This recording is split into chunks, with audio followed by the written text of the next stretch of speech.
Good morning to my dear students. I hope you will be safe at your home. आज जो chapter है chapter 14, हार को पीछे छोड़कर आगे बढ़ो, कक्षा छठी के लिए। तो ये चैप्टर बहुत ही इम्पॉर्टेंट है। ये चैप्टर जो है ये राष्ट्रपति जो हमारे रहे हैं डॉक्टर APJ अब्दुल कलाम, उनकी ज़िंदगी से संबंधित है। इस चैप्टर में उन्होंने जीवन में सफलता और असफलता में कई पड़ाव आते हैं, उसकी तरफ अपनी इस कहानी में बताया है। जीवन में हार और जीत तो लगी रहती है, हार पर काम छोड़कर हटना नहीं चाहिए, बल्कि फिर से नए उत्साह से उस कार्य को करना चाहिए। ऐसा करने को सफलता अवश्य मिलती है। इसका अर्थ ये है कि डॉक्टर APJ अब्दुल कलाम ने ये बताने की कोशिश की है कि ज़िंदगी में ये कभी मत सोचो कि हार में कभी आगे नहीं बढ़ सकते। एक बार हार हुई है तो हम उसे और मेहनत करनी चाहिए। तमिलनाडु के रामेश्वरम जैसे छोटे से शहर के गरीब परिवार में जन्म लेकर राष्ट्रपति पद तक पहुंचे। उनका जन्म एक बहुत ही गरीब परिवार में हुआ था, लेकिन फिर भी उनकी कड़ी मेहनत के कारण उन्होंने राष्ट्रपति पद का ओहदा मिला। डॉक्टर APJ कलाम ने अपने जीवन में सफलता और असफलता के कई पड़ाव देखे। कहीं पर भी वो किसी असफलता आने के बाद उन्होंने दोबारा कोशिश की, उस काम को और प्रयास करके उसको सफल बनाने की कोशिश की। उनको मिसाइल मैन भी कहा जाता है और भारत रत्न अब्दुल कलाम अपने हार और जीत के अनुभवों को अक्सर दुनिया के साथ बांटते रहे हैं। एक बार की बात है, कहते हैं कि एक वैज्ञानिक के रूप में भारतीय अंतरिक्ष अनुसंधान केंद्र में वो कहते हैं कि मेरा लंबा कार्यकाल रहा है। राष्ट्रपति पद की जिम्मेदारी संभालने का मौका मिला है। इसरो जो है काम करने के दौरान सफलता और असफलता के बाद वो कहते हैं कि मैंने बहुत कुछ सीखा है। मेरा मानना है कि एक अच्छा लीडर बनने के लिए सफलता को सहज रूप से स्वीकार करना बहुत आवश्यक है। इसका अर्थ ये है कि ज़िंदगी में अगर कोई कार्य करने के लिए सफलता नहीं मिलती तो हार को स्वीकार करना बहुत ज़रूरी है। ज़िंदगी में कई तरह की मुश्किलें हो सकती हैं, लेकिन प्रयास करने से ही सफलता मिलती है। जो हार को स्वीकार करके आगे बढ़ता है उसी ही बाद में जीत का सुख मिलता है। हारने पर घबराने के बजाय उसे आगे बढ़ना चाहिए। ये मैंने अपने लंबे अनुभव में सीखा है। बात 1979 की है कि वह मेरे करियर का रोमांचक क्षण था। SLV लॉन्च होना था तो मैं उस मिशन का प्रोजेक्ट डायरेक्टर था। ये डॉक्टर APJ अब्दुल कलाम कह रहे हैं। पूरे देश और दुनिया की निगाहें उनके कार्यक्रम पर टिकी हुई थी।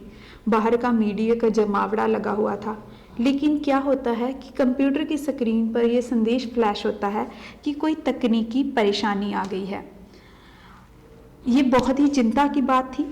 एक्सपर्ट की टीम से सलाह ली उन्होंने, लेकिन टीम लीडर होने के नाते फैसला उन्हें ही करना था। कंप्यूटर संदेश था, लॉन्च में दिक्कत है। कंप्यूटर को बाईपास करके उन्होंने लॉन्च का निर्णय लिया। लॉन्च फेल हो गया।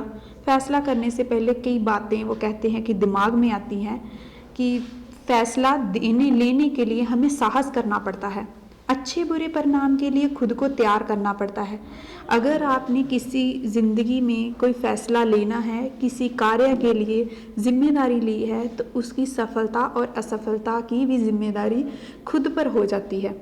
तो उनके लिए जो परिणाम का असफलता था, तो वो कहते थे कि मीडिया का सामना करना भी उतना ही मुश्किल था। मेरी और मेरी टीम के लिए बड़ी हार थी। उस वक्त क्या होता है कि सतीश धवन जो थे वो चेयरमैन थे, तो उन्होंने डॉक्टर APJ अब्दुल से आकर कहा कि चलो हम मीडिया से बात करते हैं। उसके बाद वो मीडिया के सामने जाते हैं। वो कहते हैं, सतीश धवन जी मित्रों, हम SLV लॉन्च में असफल रहे। टीम ने बहुत मेहनत की थी, लेकिन अभी हमें और काम करना होगा। ये एक अच्छे लीडर की पहचान है। सतीश धवन ने उस हार की जिम्मेदारी अपने ऊपर ले ली थी। मुझे और मेरी टीम के हाथों उत्साहित नहीं होने दिया। इस हार ने मुझे बहुत कुछ सिखाया है। जीत का जश्न तो सभी मनाते हैं, लेकिन अच्छा लीडर वही है जो हार की जिम्मेदारी खुद पर लेता है। 1979 में वो तो असफल रहे, लेकिन उसके बाद क्या हुआ, 1980 में वो सफल हुए। उन्होंने दोबारा से वो कार्य करना शुरू किया। इसके बाद क्या होता है कि वो कहते हैं कि हमने SLV सफलतापूर्वक लॉन्च की। इतनी खुशी का ठिकाना नहीं था। यानी कि 1980 में वो सफल हो जाते हैं। इसके बाद फिर क्या होता है कि उनके बीच में सतीश धवन आ जाते हैं और वो बधाई देते हैं, कहते हैं जाओ अब तुम मीडिया का सामना करो। देखो सतीश धवन में कितनी ही इंसानियत थी कि जब वो पहले उनको असफलता मिली थी तो सारी हार की जिम्मेदारी उन्होंने खुद पर ले ली, लेकिन सफलता होने पर उन्होंने सारी जीत की जिम्मेदारी, सारा कुछ उन्हें credit doctor APJ Abdul Kalam को दे दिया। ये श्रेय उन्होंने पूरी तरह से टीम को दिया था। अब आपको उसके सबके इससे सबक लेना चाहिए। एक अच्छे नेता के लिए विजन जरूरी है। लक्ष्य, विजन का अर्थात है लक्ष्य, विजन अर्थात दूर की सोच कि अगर हम कोई कार्य शुरू करते हैं उसका आने वाले दिनों में क्या परिणाम हो सकता है। अगर सफलता होती तो किस तरह से हमें सामना करना है, अगर असफलता है तो किस तरह से हम उस हार की परेशानी का सामना कर सकते हैं।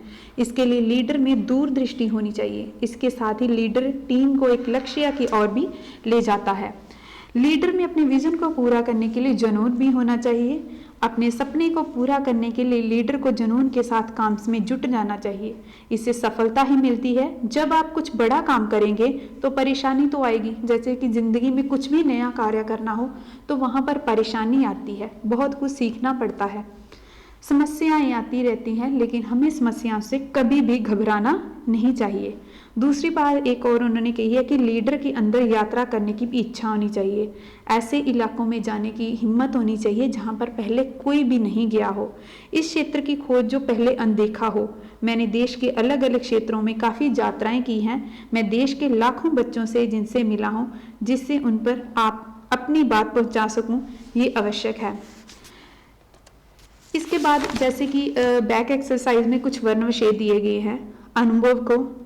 अनुभव को जैसे कि वर्णविशेष में क्या होता है, जो प्रोनाउंसिएशन में देखना है कि एक वर्ण को कितने अक्षरों के साथ मिलाकर बनता है। ठीक है, अ ना के पार साथ में हम छोटी सी र की जो मात्रा लगाई है, फिर उ ब अ व। इस तरह से मैंने बाकी भी लिखे हुए हैं। स्वीकार, चिंता, दृष्टि, वो अपने सभी करनी है। और नेक्स्ट जो टॉपिक है समास विग्रह। फर्स्ट वाला है अच्छे और बुरे, हार या जीत। नेक्स्ट सफलता और असफलता, छोटा या बड़ा, अंदर या बाहर, जय या पराजय। थर्ड पार्ट में जो है सही शब्द चुनकर आपने एक वाक्य बनाना है। फर्स्ट का आंसर होगा कंप्यूटर लॉन्च में तकनीकी परेशानी का संदेश दे रहा था, फिर भी मैंने लॉन्च का निर्णय लिया। असफलताओं से भी मैंने काम में मिली असफलताओं से मैंने बहुत कुछ सीखा और असफलताओं से भी मैंने शिक्षा ली। दूसरे में और प्रयोग किया गया है और फर्स्ट वाले में जो है फिर भी। थर्ड है फैसला लेने से पहले कई बातें दिमाग में आती है, लेकिन यहाँ पर लेकिन का प्रयोग करना है। फैसला लेने के लिए हमें साहस दिखाना पड़ता है। नेक्स्ट है हमारी निगाहें कंप्यूटर स्क्रीन पर थी, तभी कंप्यूटर स्क्रीन पर संदेश फ्लैश हुआ। उसके बाद है समस्याएं तो आती रहती हैं, किंतु उनसे घबराना नहीं चाहिए। नेक्स्ट जो पार्ट है फोर्थ नंबर, उसमें आपने आंसर दिएंगे हैं, आपने खुद क्वेश्चंस बनाने हैं, जैसे कि सतीश धवन ने किसकी जिम्मेदारी अपने ऊपर ले ली, लीडर अपनी टीम को कहाँ ले जाता है, आपने अपने लंबे अनुभव से क्या सीखा है, सफलता कब मिलेगी। और 5 पार्ट ने आपने अंग्रेजी और शब्दों की कुछ सूची बनानी है। ठीक है, तो उसके बाद जो है वो आपको चैप्टर नंबर जो है उससे रिलेटेड आपके क्वेश्चन आंसर भी करने हैं। ठीक है, फर्स्ट जैसे कि है इसका आंसर है राष्ट्रपति पद की जिम्मेदारी संभालने से पहले श्री कलाम भारतीय अंतरिक्ष अनुसंधान केंद्र इसरो के वैज्ञानिक पद पर थे।